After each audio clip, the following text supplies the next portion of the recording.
साहब ने इमरान खान साहब का पोल खोल दिया है। घर के अंदर की बातें बाहर जाके बता दी हैं, सब कुछ बता दिया है। हुआ क्या है, इस हवाले से बात करते हैं। कि अस्सलामु अलैकुम, मेरा नाम खुर्रम फहद है। शेर अफजल मरवत ने सब कुछ बता दिया है और कहा है कि इमरान खान साहब बातें बड़ी बड़ी करते हैं, आसमान जितनी ऊंची, लेकिन इमरान खान साहब में और बाकी दूसरी सियासी जमातों में कोई फ़र्क नहीं है, क्योंकि इमरान खान साहब की फैमिली का पार्टी में अमल दखल और असर बहुत ज़्यादा है। यानी जिस तरह जो ख़ानदानी कारोबार चलाया जाता है, पीटीआई को भी उसी तरह चलाया जा रहा है। अब बात यह है कि इमरान खान साहब की पहली बीवी जमायमा खान तो यूके में होती हैं और उनके बच्चे भी, और दूसरी बेगम जो है रेहाम खान, उनसे अलहदगी हो चुकी है।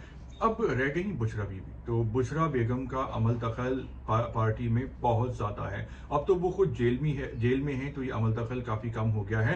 लेकिन जब बुशरा बेगम बाहर थी तो उनकी पार्टी पे बहुत चलती थी और वो डांट डपट भी बहुत करती थी।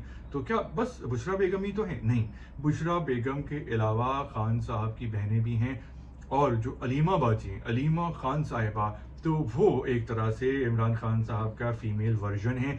अगर हम गौर करें तो शक्ल भी उनकी इमरान खान साहब से बहुत मिलती है, और उनका एक जो मिजाज है, एक एटीट्यूड, एक स्टाइल, तो वो भी इमरान खान साहब की तरह हैं। और जो अलीमा खान साहिबा हैं, वो सपोर्ट कर रही हैं सलमान अकबर राजा साहब को। और सलमान अकबर राजा साहब और शेर अफजल मरवत साहब की बिल्कुल भी नहीं बनती, बल्कि सलमान अकबर साहब की काफ़ी लोगों से नहीं बनती, जिसमें बैरिस्टर गौहर भी हैं, जिसमें अली अमीन गंडापुर भी हैं, और फैसल चौधरी, फवाद चौधरी, इसके अलावा और भी एक लिस्ट है।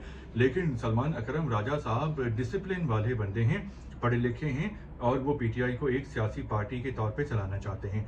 तो भाई शेर अफजल मरवत साहब सलमान अकरम राजा के खिलाफ हैं और अली अमीन गंडापुर के हक में हैं। उन्होंने कहा है, बताया है कि अली अमीन गंडापुर ने पीटीआई के लिए और खान साहब के लिए बहुत कुर्बानियां दी हैं, और पिछले कुछ हफ्तों में 3 बार ऐसा हुआ है कि खान साहब बाहर आने वाले थे, जेल से बाहर आ रहे थे और डील हो रही थी, लेकिन फिर अली अमीन गंडापुर की कोशिशें रायगा गईं और खान साहब बाहर नहीं आ सके, क्योंकि सारा कुछ मीडिया पे पहले ही बाहर आ गया था। यानी जो कोई अंदर का भेदी था वो लंका ढा रहा था, और उसने खान साहब के बाहर आने से पहले ही भांडा फोड़ दिया मीडिया में। लेकिन उन्होंने अली अमीन गंडापुर साहब की बहुत तारीफ़ें की हैं और बोला है कि वो पीटीआई के लिए, खान साहब के लिए बहुत काम कर रहे हैं, बहुत ही मेहनत और ईमानदारी से। वैसे अली अमीन गंडापुर साहब के बारे में ये बातें भी हो रही थी कि भाई ये विकेट के दोनों तरफ खेलते हैं, इमरान खान साहब के पास होते हैं, तो खान साहब का जो है वो वफादारी का एक वादा करते हैं, और जब इस्टेब्लिशमेंट के साथ होते हैं तो इस्टेब्लिशमेंट के लिए काम कर रहे होते हैं। लेकिन अली अमीन गंडापुर साहब ने भाई पार्टी को बचाया हुआ भी है, क्योंकि अगर केपी में भी अगर गवर्नर राज लग गया और मामला पीटीआई के हाथ से निकल गए तो पीटीआई के लिए बहुत मुश्किल हो जाएगी, क्योंकि इनके पास सूबाई हुकूमत है केपी की, तो इनके पास काफ़ी पावर भी है। और जहाँ तक मेरा सियासी हिसाब किताब कहता है कि अगर इमरान खान साहब ने थोड़ा सा मुफाहिमत का रास्ता अपनाया तो वो अडियाला जेल से बाहर आ जाएंगे।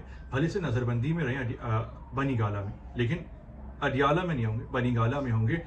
फ़ौरन ऐसा नहीं होगा, लेकिन कुछ हफ्ते लग सकते हैं। लेकिन डिपेंड करता है कि इमरान खान साहब का रवैया कैसा होता है, ख़ास तौर पे इस्टेब्लिशमेंट के साथ। तो व्लॉग आपको पसंद आया, ना पसंद आया तो डिसलाइक कर सकते हैं। कमेंट्स करना चाहें तो कमेंट्स बॉक्स हाजिर है।